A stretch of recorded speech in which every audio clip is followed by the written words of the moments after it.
Now appears Uncle Hanhu, who is disappointed that her niece is still alive after that surprise attack. Zuo realizes that the mission is only a setup to target the girl from the beginning. Then Hanhu confesses that he's only doing this in pursuit of wealth, so no hard feelings my dear niece. Now triggering the time bomb they have installed earlier, thinking this will be the end of them for sure. What's more, they have a good alibi as well, the son of a traitor ambushing the Mu family's prodigy. Little did they know, the two is still on their feet and somehow manages to find their way back to the tunnel. Unfortunately, same goes with the fish lizards inside, wanting to take a bite on them. These monsters easily track them because of Yinyu's poison is also mixed with monster lure as well.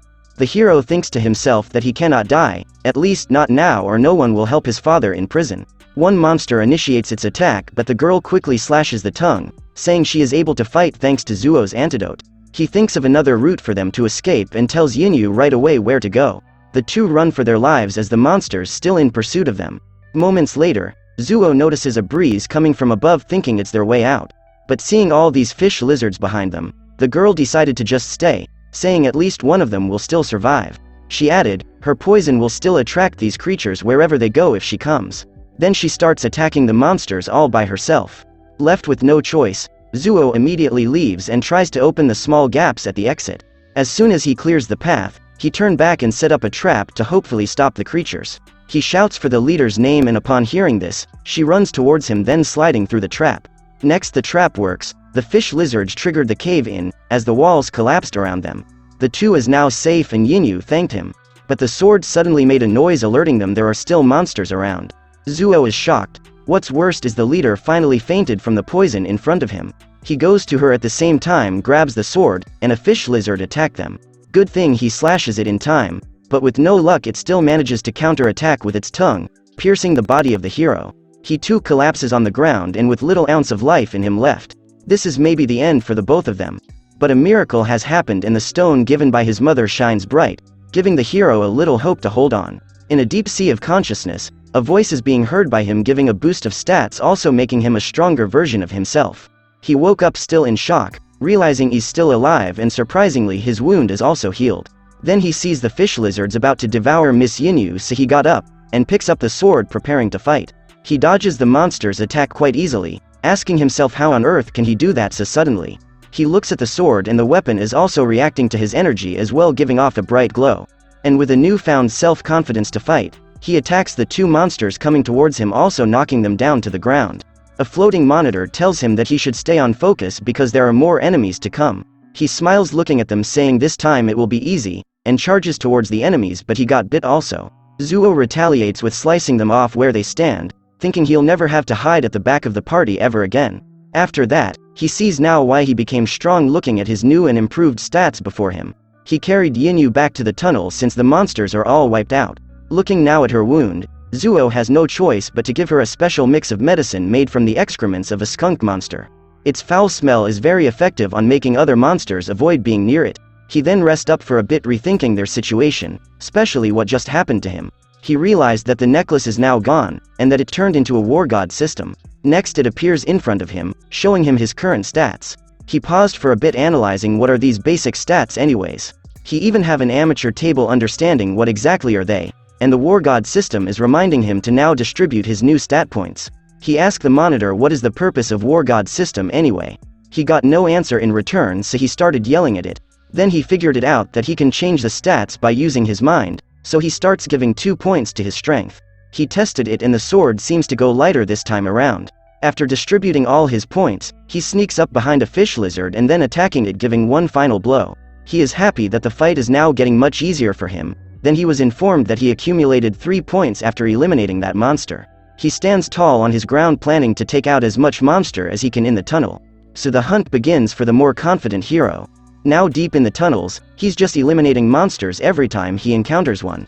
Monster materials could be sold for a pricey tag, so he also collects them in exchange for money. At the same time, he still needs to level up, so he makes some noise using his sword to lure more enemies.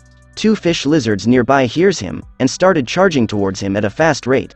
The hero chuckles, and uses his improved agility to easily dodge the monster attack before finally finishing them off from behind. Then the system tells him that he accumulated 2 stat points. At this point, he realized that after advancing to intermediate rank, he gets lesser points after killing some fish lizards. With that in mind, maybe he should find a higher-ranking monster so he could improve his stats much faster. At a certain point of the tunnel, he notices from afar a more advanced creature with 2 heads. It's an enemy that mutated from a fusion of 2 monsters, and its power level increases dramatically coming from an ordinary fish lizard. Then it sees some low-ranking monsters from afar, and it immediately lashes out its tongues, killing the fish lizards in an instant before eating all of them. The hero is shocked witnessing this, so he plans on just retreating for now and figure it out later. Zuo returns on where the girl is resting, and then cleans up her wound so it doesn't get infected. Unfortunately, Yinyu sees this, and an alarming heat wave of anger rises before the guy who's just trying to help. After that, Zuo explains everything that had happened, including how he eliminates the horde of creatures all by himself. He added, it's because his father is a military commander, before he was put into jail. Then he explains about the only exit they have is within reach. The big problem is the Monstergator that is guarding over there. Yinyu is just hearing it with no sense of clue of what it really is. Later, they see the monster is currently sleeping. The girl describes its sensitive hearing, including the use of its tongue for long-range attacks, and the armor-like scales which is impossible to cut through to its defense. But Yinyu has another plan to defeat it. She must activate the full potential of her Starfall sword to release its true power.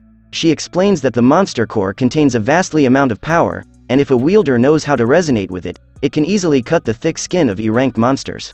The Monstergator's skin is a different story. Its defense after it evolved rose up to 50%. And in order to kill it, one must chop off the 2 heads of the creature. Then she is preparing some skin from the fish lizard, and she plans to demonstrate it in front of the hero. Her body starts glowing as she is now resonating her energy towards the monster core of the blade. Then she glides her hand cutting these thick skins like it was nothing. Witnessing it, Zuo was impressed, and the girl explains that once you fully grasp to resonate with the blade, the sharpness of it increases as well. The downside of it, the monster core breaks a little after using this technique, so keep in mind to just use it on certain occasions. Since the leader is still exhausted from the poison effect, Zuo should be the one to do it, and she will teach him the method on how to activate it. On top of that, she's only giving him to learn the skill in just 3 days.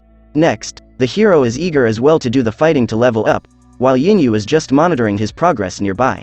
In her mind, the method can only be learned by a handful of people, while the rest cannot learn the skill in their lifetime. But since she witnessed that Zuo is a prominent fighter firsthand, she's confident that the kid will definitely can do it. Back at the hero, the War God system surprises him by asking him if he wants to activate the Starfall sword by spending stat points to it.